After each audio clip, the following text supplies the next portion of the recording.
যাদের বরিশালের মানুষ নিয়ে অ্যালার্জি, ভিডিওটা তাদের জন্য। যারা ভাবেন বরিশালের মানুষ কাতারগাট্টি, তারা এই লঞ্চগুলো একটু দেখেন। এক একটা লঞ্চ বানাতে যে পরিমাণ খরচ, তা দিয়া ঢাকায় 50 তলা বিল্ডিং করা যাবে। লঞ্চ তো না, যেন এক একটা রাজপ্রাসাদ। শুধু কি লঞ্চ, মগো বরিশালের নদী, বরিশালের ইলিশ, বরিশালের আমড়া, বরিশালের পেয়ারা, বরিশালের দই। এরপর যদি বিখ্যাত ব্যক্তিদের নাম কই, তাহলে তো টাসকি খাইয়া যাইবেন। শেরে বাংলায় কে ফজলুল হক, যারে বাংলার বাঘ বলা হয়, কবি জীবনানন্দ দাশ, বীরশ্রেষ্ঠ মোস্তফা কামাল, কামিনী রায়, মোশাররফ করিম।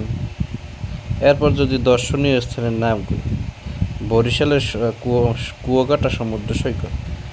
এখানে তো বিদেশি পর্যটকরা ঘুরতে আসে, কত টাকা খরচ করে। এরপর যদি একটা গোপন কথা কই, মগো ভোলার গ্যাস, হ্যাঁ দিয়া তো ঢাকার মানুষ চলে।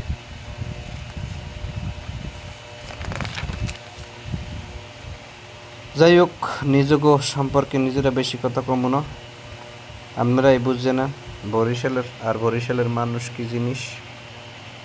আর মগো বরিশালে গো কই ভাই, ভিডিওটা অবশ্যই লাইক দেবেন, শেয়ার দেবেন, আর চ্যানেলটা সাবস্ক্রাইব করে রাখবেন। আর যারা বরিশাল সম্পর্কে খারাপ কথা কইবে, এই ভিডিওটা তাকে সিন করবেন। ধন্যবাদ সবাইকে।